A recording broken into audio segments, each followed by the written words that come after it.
భూమి మీద మనుషులు నిన్ను మర్చిపోయి వాళ్ళ పాపంలోనే ఎంజాయ్ చేస్తాం, చాలా కొంచెంగా తయారయ్యేవా వాళ్ళని ఖచ్చితంగా శిక్షించాలా. ఎందుకంటే వాళ్ళు ప్రేమ, కృప, కనికరం అన్నీ మర్చిపోయి ఇలాంటి పాపం జీవితాన్ని అంతా అనుభవిస్తున్నారు.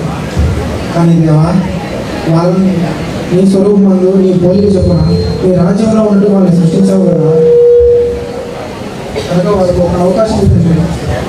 కానీ దేవా, వాళ్ళు ఇన్నే వద్దనుకుంటున్నారు. వాళ్ళకి పాపమే కావాలంట, పాపాన్ని జీవితం మరణమే. కాబట్టి వాళ్ళని శిక్షించడం న్యాయమే దేవా. కానీ తండ్రి, వాళ్ళకి ఒక అవకాశం ఇద్దండి. వాళ్ళ మార్గాలు వాళ్ళు శిక్షించగా రక్షించటకు వేరే మార్గం లేదా? సభ సిద్ధం చేయి. అందరూ సమావేశం అవ్వండి.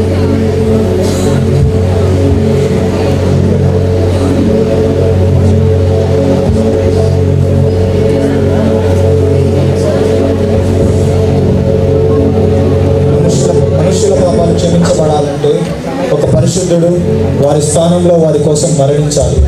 మీలో ఎవరు వెళ్తారు?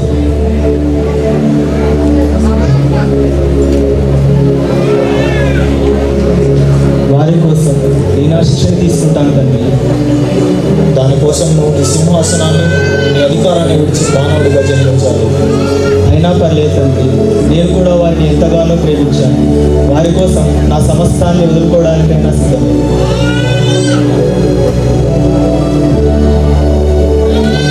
నువ్వు చేసిన త్యాగాన్ని వారు గుర్తించకుండా నిన్ను హింసించి శిక్షించి హేళన చేసి సిలువ వేస్తారు. అయినా పర్లేదు తండ్రి, మరణాన్ని జయించి అదే శక్తితో వారు వారి పాపాలను జయించి ఎల్లప్పుడూ మనతో పాటు ఉంటారు. అలాగైతే వారిని రక్షించడానికి నువ్వు మరణాన్ని జయించి తిరిగి లేస్తావు. నిన్ను రక్షకుడిగా అంగీకరించిన వారి పాపాలు క్షమించబడతాయి.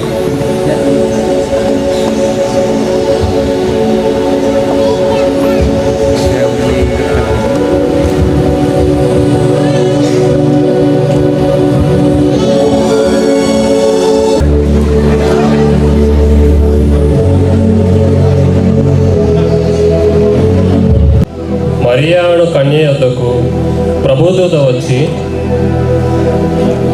మరియా, భయపడకుము, దేవుని వలన నీవు కృప పొందితివి. నీవు గర్భం ధరించి ఒక కుమారుని కనుదువు. తన ప్రజలను వారి పాపం నుండి ఆయనే రక్షించును గనుక ఆయనకు యేసు అని పేరు పెట్టుదువు అని ఆమెతో చెప్పాను.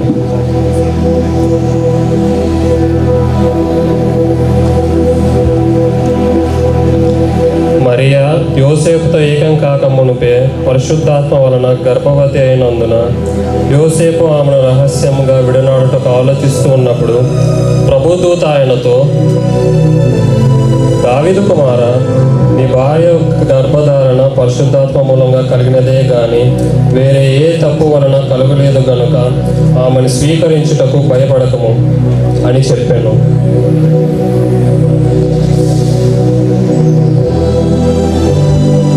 యోసేపు ప్రభుదూత ఆజ్ఞాపించినట్లు తన భార్య అయిన మరియను తీసుకొని చేర్చుకొనెను.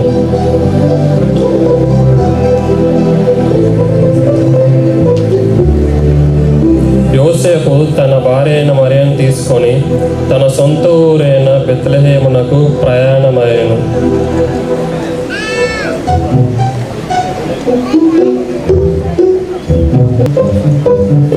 మరియా రక్షకుడైన యేసుని కని సత్రంలో వారికి స్థలం లేనందున పొత్తిగుడ్డలతో చుట్టి పశువుల తొట్టిలో పరుండబెట్టెను.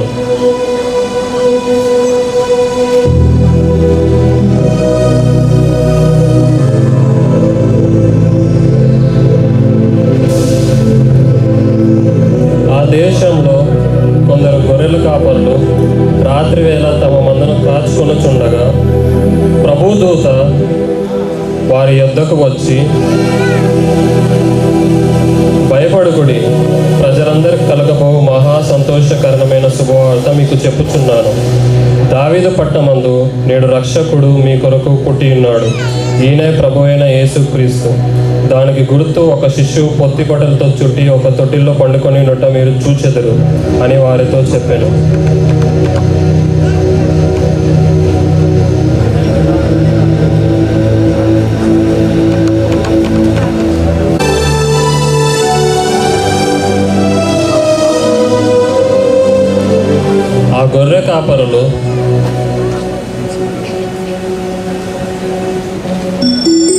కాపరులు సంతోషంతో బెత్లెహేమునకు వెళ్ళి మరియను యోసేపును తొట్టిలో పండుకొని ఉన్న యేసుని చూసి పూజించిరి.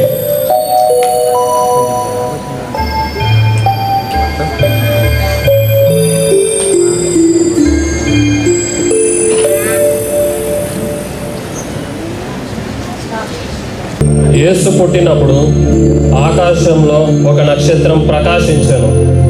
కొంతమంది తూర్పు దేశస్థ జ్ఞానులు ఆ నక్షత్రమును వెంబడించి 1.5 సంవత్సరం తర్వాత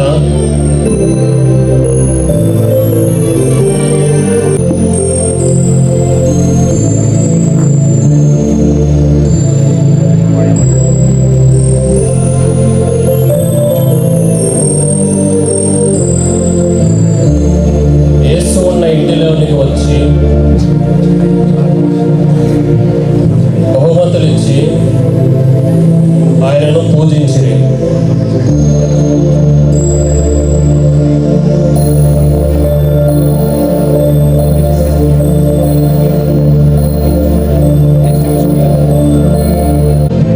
మనుషులను వారి పాపముల నుండి రక్షించుటకు వారు చేసిన తప్పులను ఆయన మీద మోపుకొని సిలువ వేయబడి చనిపోయాను.